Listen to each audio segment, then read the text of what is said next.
Okay, hello everyone, and welcome back to Parsha Insights. This week's Parsha Emor. We've got, I think, some very exciting sources to look at, some exciting midrashim to look at, and also we have a very interesting confluence of the Daf Yomi cycle with our Parasha, because a number of some of the midrashim we're going to look at actually just popped up in the Daf Yomi cycle, which is, I suppose, the statisticians amongst us can tell us the likelihood of the Parsha and Daf Yomi coinciding out of the 2,711 pages of Daf Yomi. What are the chances that it's going to happen, that this week is going to be the week in which the Daf talks about our Parasha? But let's take asymptotic to zero. Yes. Thank you for doing the work for us, Peter. Statistician born and bred. Okay, so we're going to jump right in. Our Parasha features a section that's read on the festivals, and it takes us through the cycle of celebrations in the Jewish calendar. And included in that is Sfirat HaOmer. And the verse says, we're going to take a close look at the words, because these words have engendered much debate over the generations. Usfartem lachem mimacharat haShabbat, and you shall count from after the Sabbath. Miyom haviachem et omer hatnufa, from the day in which you bring the sheaf of the elevation offering, or the waving offering, hatnufa, sheva shabbatot tamimot tihiena, 7 full weeks. So the day of bringing the elevation offering is the day of Passover. So after the bringing of the offering, this is the classic debate between the Pharisees and the Sadducees, between the Karaites and the Rabbinic Jews. What is the meaning of these words, mimacharat haShabbat? From after Shabbat. Macharat, from the Hebrew word machar, the day after Shabbat. So this implies, at first glance, that it should be speaking about what day of the week? Sunday. Clear as day. It should be talking about Sunday. But that's not our practice. That's not the way we understand it. Mimachara HaShabbat, according to the rabbinic view, talks not about Sunday, but about the day after Passover, or which would be, as we observe it, the second day of Pesach, as we observe it. And that's why the counting of the Omer, Sfirat HaOmer, is recited only at the second Seder, and in Israel, only after Yontif. It's recited not as part of the Seders at all. They start counting already on Chol HaMoed, when it's not even the second Seder. They don't have a second Seder. Ad mimacharat haShabbat haShvi'it, until after the 7th Sabbath. So meaning you're going to count basically according to the Karaite version, according to the non-rabbinic version. You're going to count from Sabbath to Sabbath, from Sunday to Sunday 7 weeks later. Tisperu chamishim yom, you count 50 days. The kravtem mincha chadasha l'Adonai, and then you bring an offering of new grain to God. Okay, so we're going to keep this in mind. This is going to be in the background. Why are we doing this? What is this all about? Sfirat HaOmer. It's not, I would say, I'm going to say this gently, it's not the most compelling of Jewish rituals in terms of, we're not talking about blowing the shofar. We're not talking about eating matzah. We're talking about that counting day after day after day. Today, last night we counted the 26th day of the Omer. And we're going to keep on counting all the way until Shavuot. But what's it all about? And what is at the core of this debate between the rabbis and the non-rabbis, and the literalists, the biblical literalists, who we would call Karaites, perhaps, maybe for the sake of convenience, we'll call Karaites, in the debate between when do you start counting? Do you start, as the translation, the day after the Sabbath? And see what they did with the translation here. This translation, this is coming from Rabbinic Judaism, the Jewish Publication Society. So how do you, if it's not Sunday, if it's not talking about the day after Sabbath, how do you translate it? Because it says the day after Sabbath. So their solution was to put the S in lowercase. So the day after Sabbath is not the Sabbath, is not our Sabbath, but referring to, you have to translate the word somehow, Shabbat, but they left that S in lowercase, so it's not referring to Sunday within this context.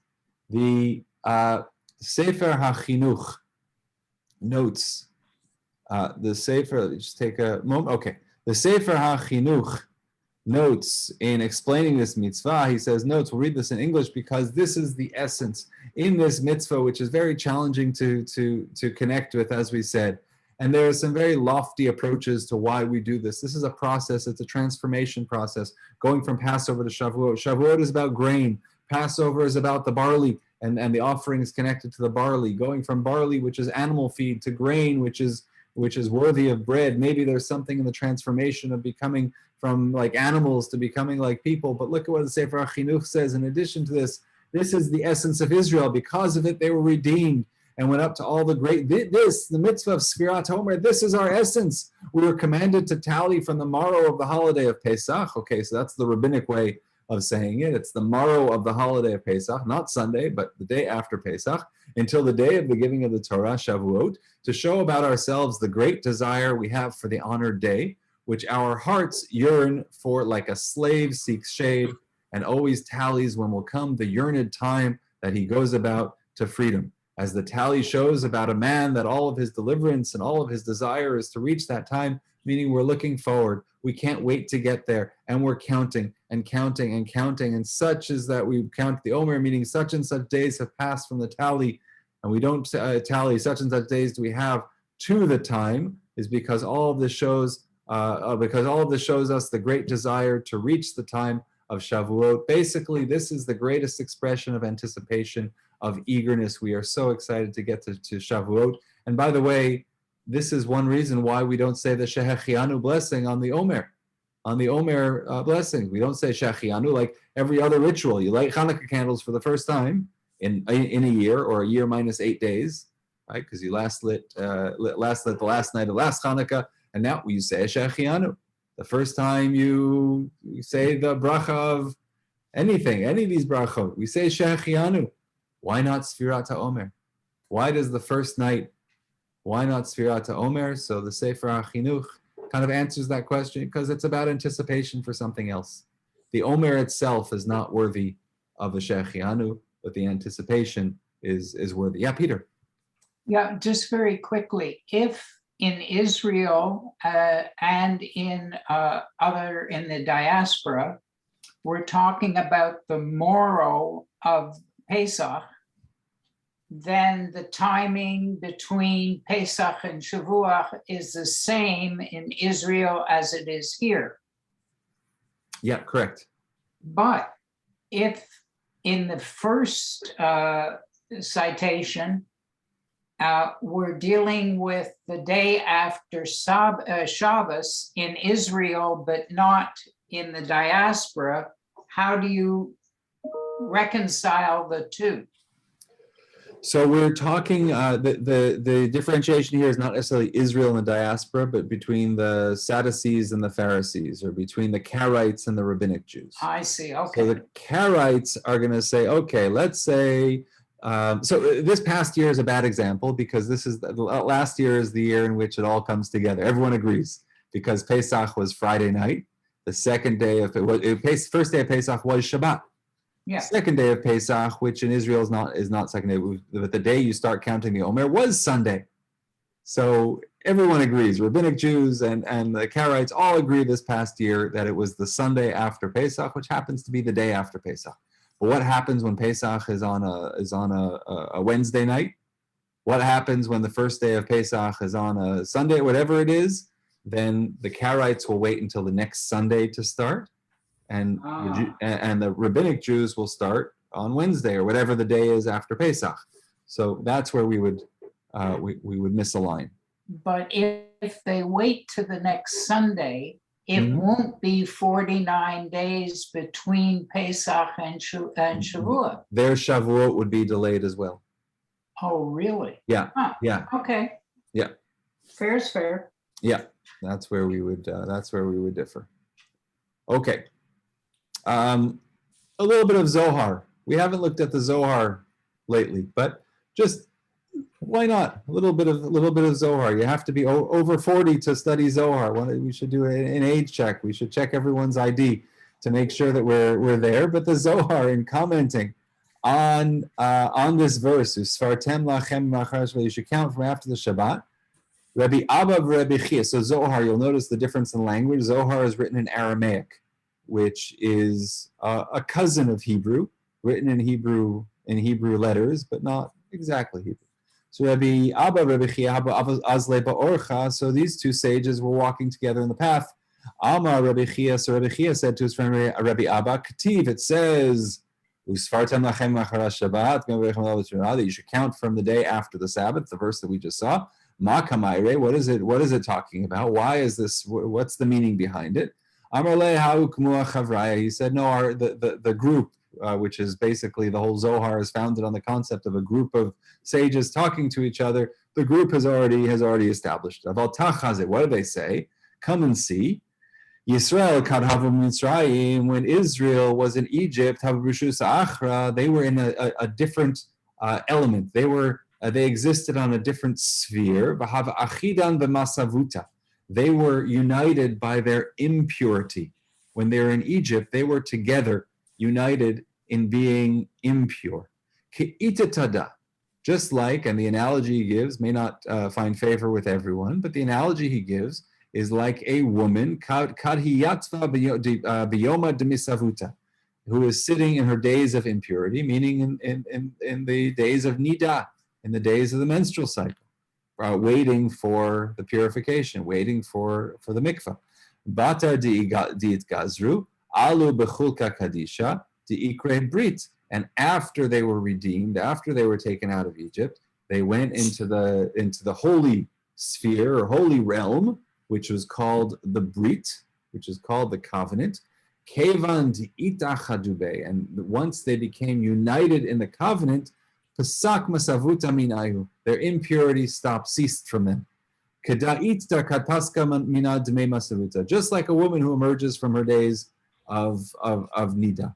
Batar di'it paskumina maktiv, and after it stops, what does it say? V'safra la shivat yamim, she has to count 7 days, right? After we have the 7 day or the days within the menstrual cycle, they have the 7 days, the days of the cycle, and then after that there are 7 days that she has to count before going to the mikvah. So too, ofhacha, here too, kevan da'alu b'chulka kadisha, after they stopped being in their state of impurity in Egypt, they were redeemed. What did they have to do? Start counting. So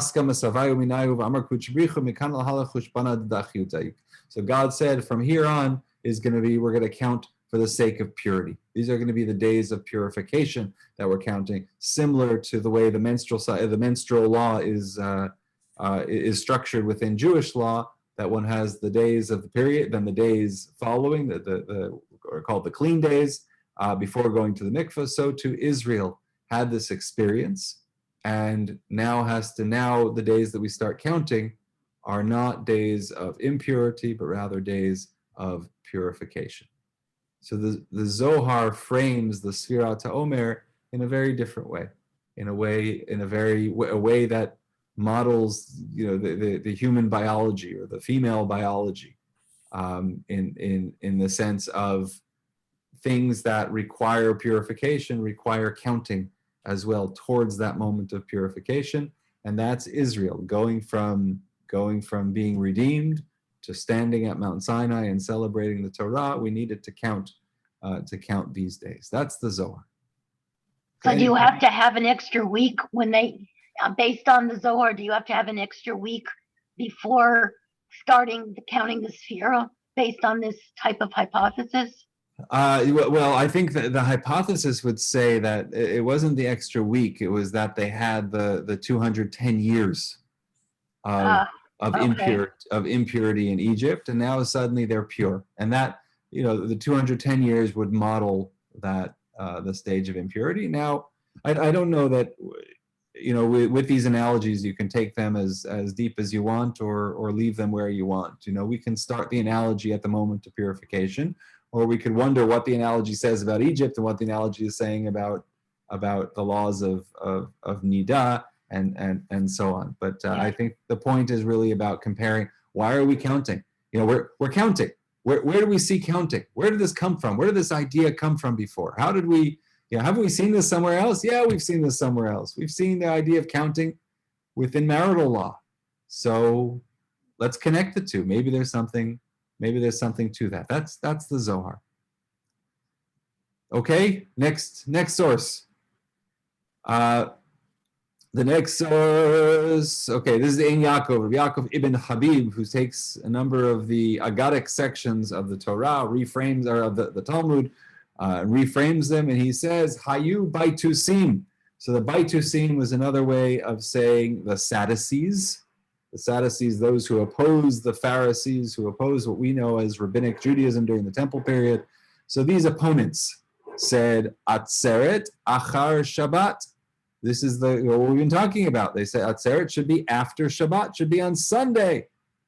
Nitpal lahem. So who's going to argue with them? Rabbi Yochanan ben Zakkai, the great Rabbi Yochanan ben Zakkai, the great founder of Rabbinic Judaism, the one who established the model of survival of Judaism that we know today. So what did he say? Amar lahem shotim.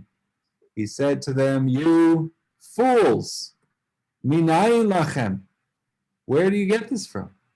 What are you talking? Why? What's the logic to say that you should count from Sunday? Since when does anything in Jewish law and Jewish life depend on a day of the week? I don't know of any. I'm trying to think. Is there any other example of something in the Jewish law that requires a day of the week? A particular day has to be on Monday, has to be on Tuesday, has to be on Sunday. I don't know of anything else. So why are you telling me suddenly that this has to, you start counting on Sunday, which, by the way, would mean that Shavuot would be when? On Sunday, yeah. Right? If you're counting 49 days, then the 50th day is going to be the same day of the week in which you started. So he said, how do you know this? V'lo haya adam echad shehaya meshivo. Nobody answered him. Chutz mezaken echad shehaya mifat peit, except for one elderly person who was, I don't know the right translation of mifat peit, but he was stumbling along. He was, it's not stuttering, but it's blabbering a little bit. Kenegdo va'amar, and he said, I'll tell you why they started counting on Sundays. You want to know why? I'll tell you why. Amar Moshe Rabbeinu ohev Yisrael haya, because Moses loved the Jews. If anyone loved Jews, it was Moses. Moshe Rabbeinu loved Jews. How did he know? How did he express his love for Jews? V'yodea she'atzeret yom echadhu, because he knows that Shavuos, calling Atzeret here, Shavuot is a one-day holiday. Again, we have our diaspora customs 2 days, but Shavuot, according to them, was a one-day holiday. So what do you do on a one-day holiday? Amad v'tikna achar Shabbat. So he said, you know what? We're going to start counting Spherotomy Omer on Saturday night or on Sunday. So that when it comes time for Shavuot, the Jewish people are going to have 2 days of celebration. Because if Shavuos is always on Sunday, then you're always going to have a Shabbat and Sunday together. So 2 days, a double celebration. Again, this year happens to be the way it falls out anyway. So this year is a bad example that Shavuos is Saturday and Sunday in Israel, and add on Monday for us outside of Israel. But this is the way Moshe is showing his love for the Jewish people, is he's giving them a 2-day yontif. I love this, and I love the whole foundation of this answer, because you know what happens when we get a 3-day yontif? We complain and complain, and you know how hard it is to have a 3-day yontif, 3 straight days in shul, 3 long davenings, 3 this, 3 that. It's a bit of a schlep. It's a bit hard. But Moshe, the way he showed that he loved the Jews was to arrange for them to have a Shabbos followed by yontif on Sunday. That's why he said that the counting should start on Sunday, said this old heretical man. Karalav mikrazeh. So in response, they gave him a verse. Achadasar yom mechorev derech har seir. You know what that means? It was 11 days from Mount Sinai, called Chorev, through the mountains of Seir to get to where? To Israel. 11 days. And he says, Moshe Rabbeinu ohev Yisrael haya. If Moses really loved the Jews so much, lama echaran b'midbar 40 shana. Why did he take them for 40 years on an 11-day journey? Why did it take 40 years? I love this response. They're responding. I mean, there's a layer of humor here as well, in which they're saying your premise is so ridiculous. You want to tell me that the whole law is structured on the fact that Moshe wanted Jews to have 2 days, Shabbos followed by Yontiv? You're telling me that we're not going to start counting the Omer after Pesach? We're going to wait until Sunday every year, not just this year, but every year, just so Moshe can give a gift of a 2-day Yontiv to the people? You think Moshe loves the people? Isn't he the same guy who led them back and forth in the wilderness for 40 years? How much does he really love the people? Of course Moshe loved the people. Of course Moshe was an Ohev Yisrael, but all of this is within the concept of the rhetoric that's going on between Rabbi Yochanan ben Zakkai and these heretics. Okay.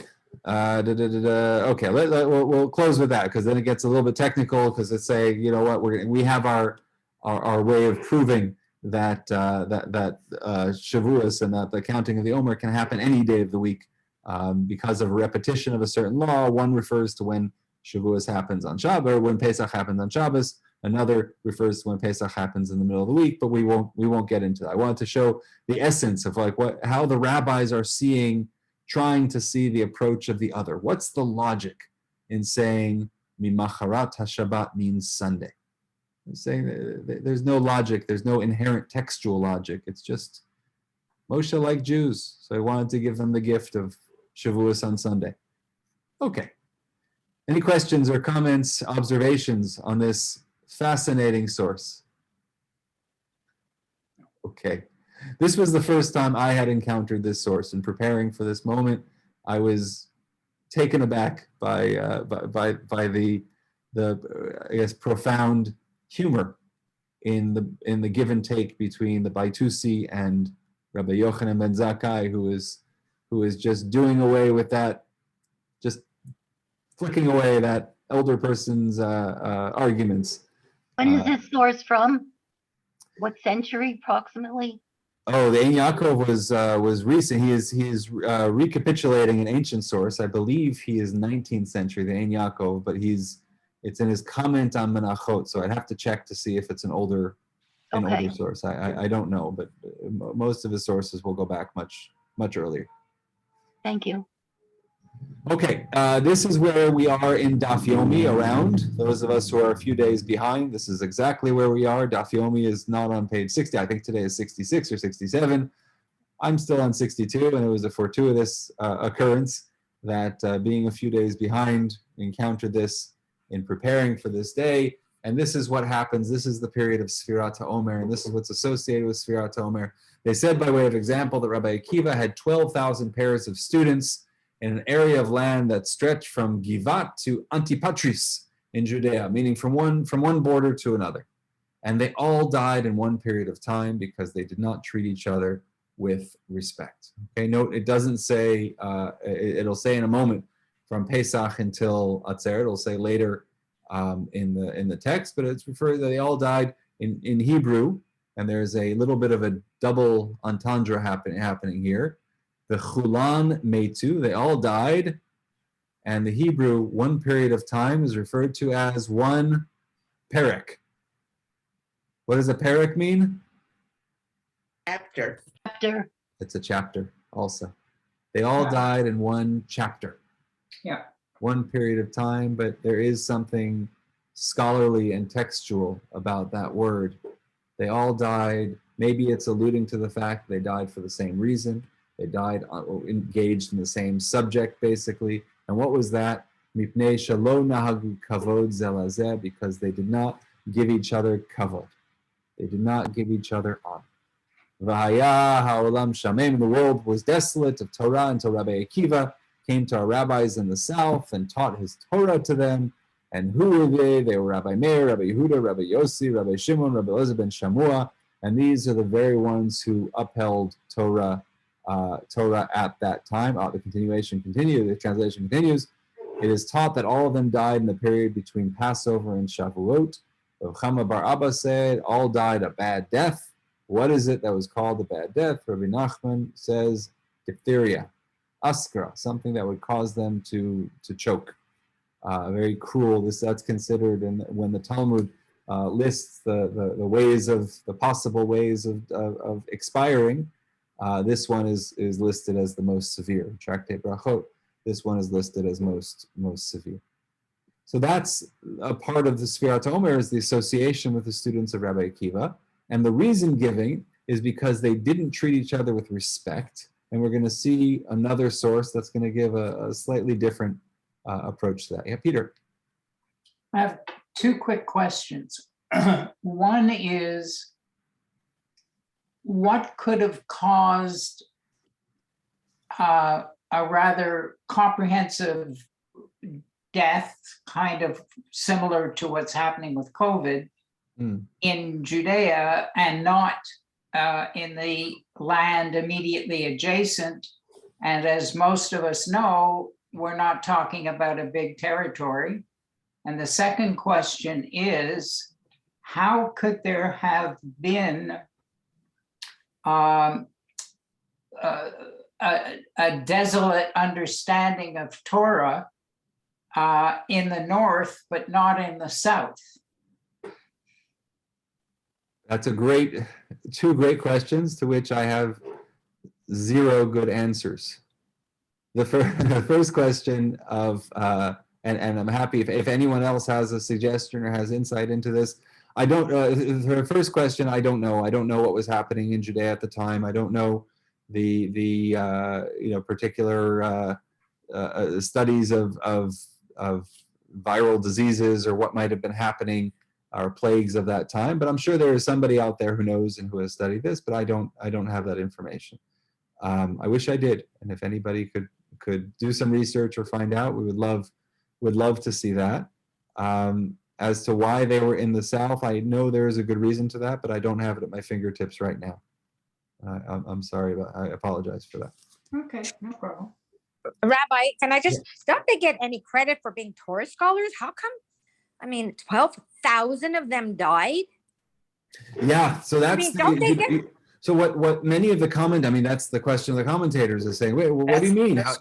How is that so terrible? It's not like they walked around slaughtering each other. They were just not giving respect to each other. What's so bad about that? And one answer is, for Torah scholars, that's pretty bad.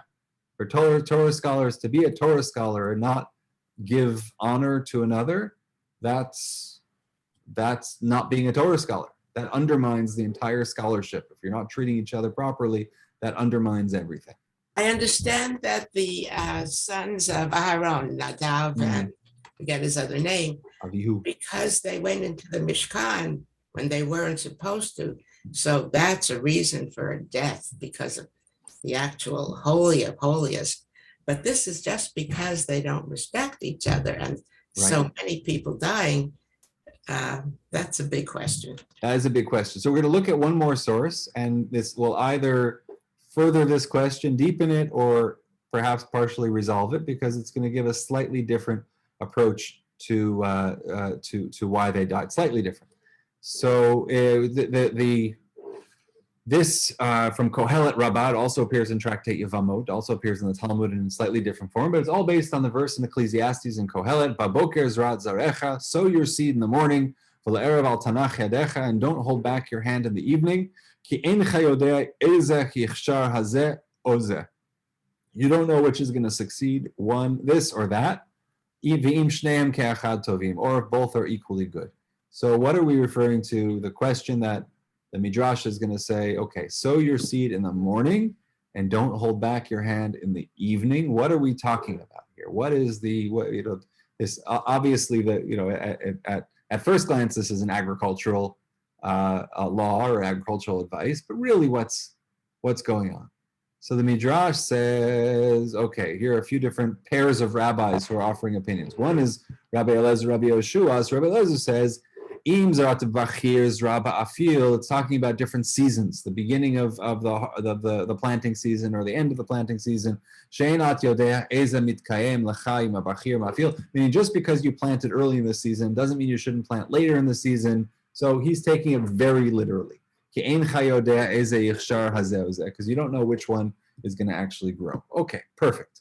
Rabbi Yehoshua now is going to take it to a different level. He says, Nasata isha b'yaldutcha umeta.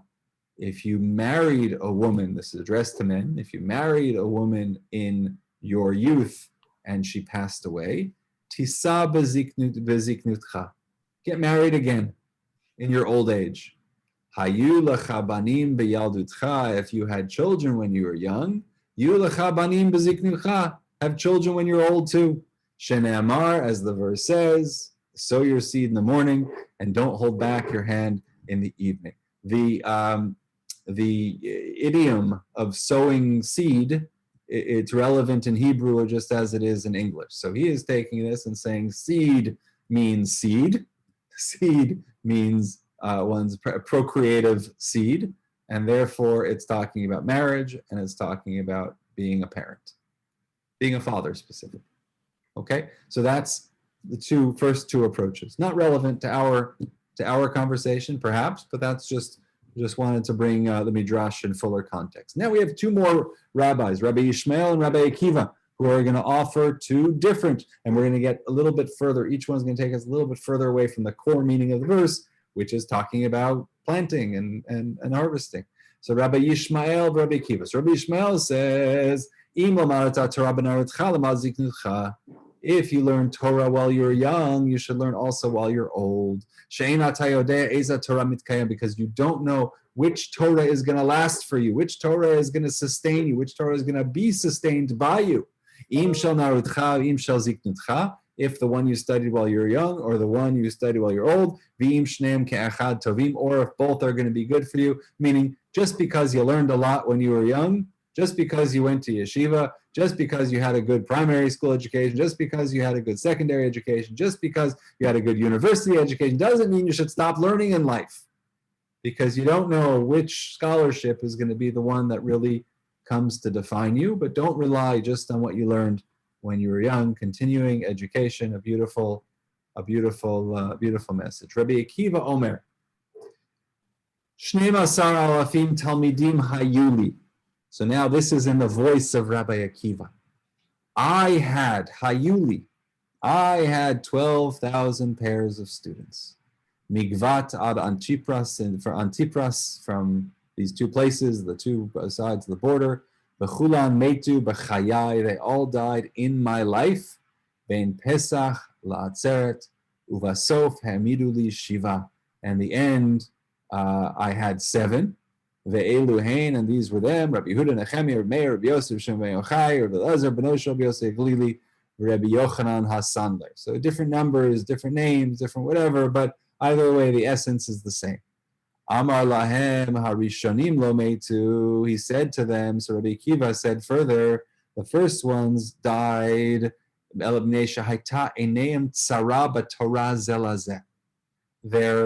okay, we're going to try to understand the reason, because this is a different reason now. Einehem tzara, their eyes were narrowed.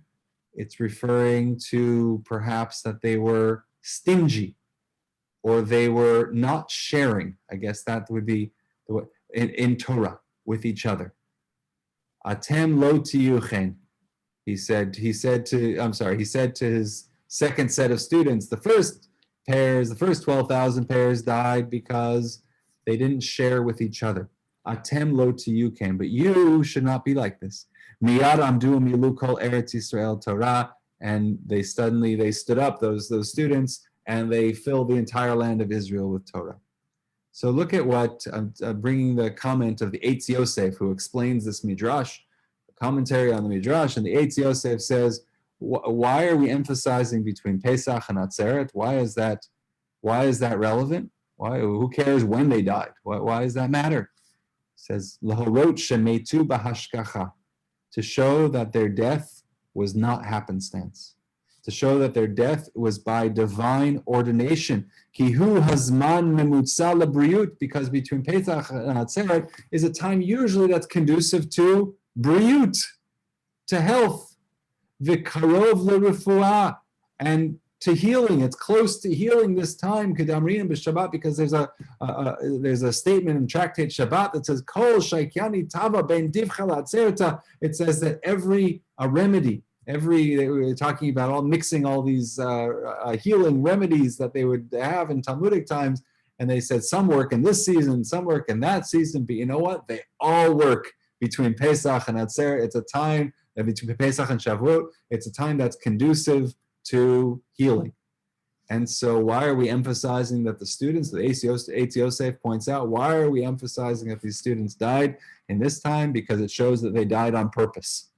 It shows that God wanted them to die, that this was a punishment, because otherwise you don't have a plague between Pesach and Atzeret. Okay.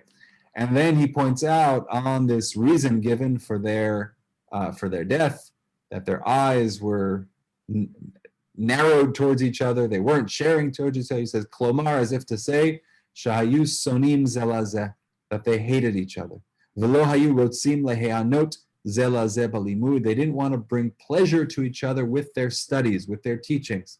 They didn't want to share their Torah with each other. They were very selfish with their Torah.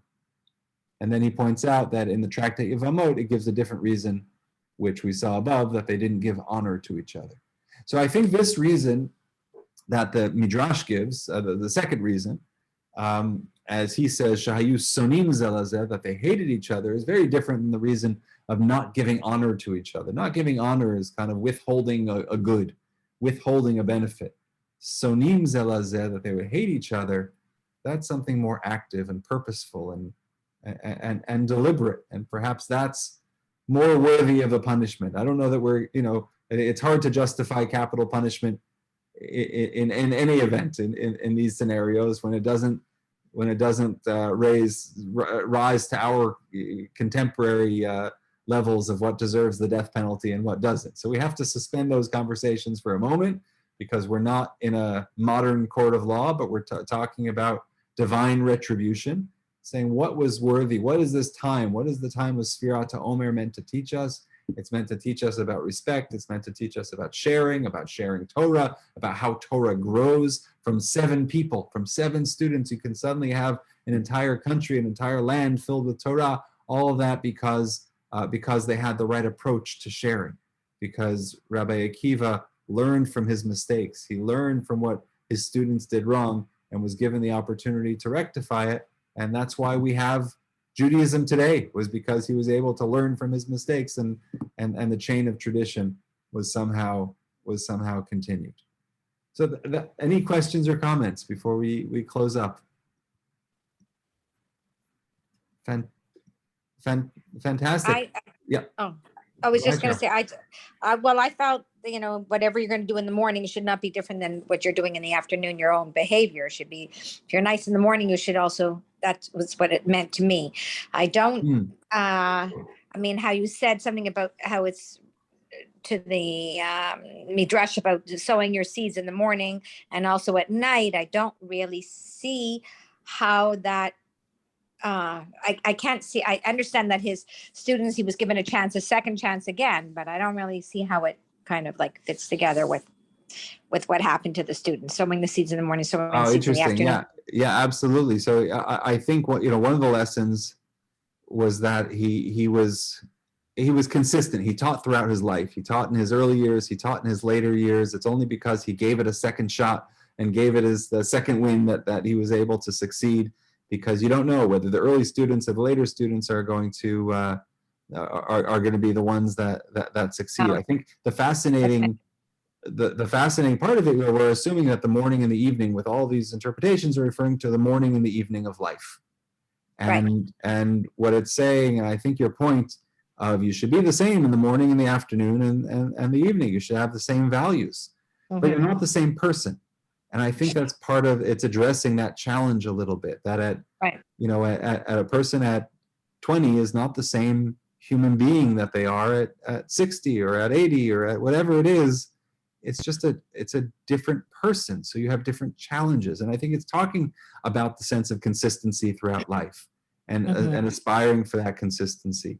And I've always read it, and maybe there's a different way of reading it, but I've always read it as trying to give motivation to those in the evening who find themselves in the evening of try to approach things with the same energy, if possible, or with the same objectives of growth and so on as one did in the morning. I'm sure there are other ways of reading this, but it certainly is meant to be taken, or the allegorical interpretations that the rabbis have of this referring to different stages of life is something that certainly resonates and gives pause to think. And of course, we're not, if somebody walks into my office and says, and they're 98 years old and they say, should I have children? You say, well, it says in the Talmud and the Medrash and Kohelet Rabbah that just like you did when you were 28, so you should do when you're 98. That I don't know that it's meant to be taken extremely literally. There's obviously a sense of common sense that has to be associated with it, but the general point of maintaining motivation, maintaining inspiration is certainly present. So we look today at the mitzvah of Spherotomy, which is both in our Parasha, but also in our Parasha of life right now, because we're in the middle of Spherotomy. We noted the Sefer HaChinuch telling us about the Omer leading to the moment of excitement, like somebody counting down. Actually, I was speaking to a bat mitzvah student earlier the week who said that they've had a countdown for like the last 530 something days until their bat mitzvah, that they're very excited. So that's very relevant for Spherotomy. We saw the fascinating Zohar, which talked about the needing to count as associated with a cleansing process or a purification process, similar to menstrual law in Judaism. We saw a very interesting conversation between Rabbi Yochanan ben Zakkai and the Baitus, and the old man who said that the way we interpret it, they said, is because Moshe wanted to give the gift of a 2-day yontiv to Israel, which Rabbi Yochanan ben Zakkai rejects very, very easily and very quickly, and then looked at two different versions of the tradition that says that Rabbi Akiva students suffered during this period of time, and what was the reason for the suffering. And one, I think, very interesting source of Rabbi Akiva actually in his own words reminiscing about his own students and exhorting and giving encouragement to his new set of students to not make the same mistakes that the first ones did, to don't make the same mistakes in the evening that were made back in the morning of this story. Yeah, Peter. I'm having a lot of trouble absorbing 12,000 pairs of students all suffering the same kind of fate for presumably the same reason. Mm-hmm. I also would imagine that would all of these 12,000 pairs of students die just before the giving of the Torah, that there's probably a pretty strong message in that as well. So it's not only a physical thing of dying, basically they're being told, you didn't make it. You're not worthy. You're not worthy. Yeah. And that brings up the whole issue of Rabbi Akiva. How could somebody whose personality and characteristics have been so widely praised be put in a situation where 12,000 pairs of students all did wrong? Right. The first question again, I can't address how 24,000 individuals can die within a period of 33 days, basically, because the tradition is that they stop dying on Lag BaOmer, not the entire 49 days. So, an average of how many thousands a day, and it's dramatic, and it's very difficult to understand. I certainly acknowledge that. I have nothing to respond to that, but I acknowledge it. And numbers, again, in our tradition are just numbers. This is not a scientific, this is not data. This is just a lot of students. A metaphor. To say, and we can talk about what the 12,000 means, what the 24,000, why that. In terms of Rabbi Akiva himself, one very interesting component to this story is, Rabbi Akiva's famous teaching, V'ahavta l'reacha kamocha, ze klal gadol b'Torah. That's the great principle of the Torah. Love your neighbor as yourself.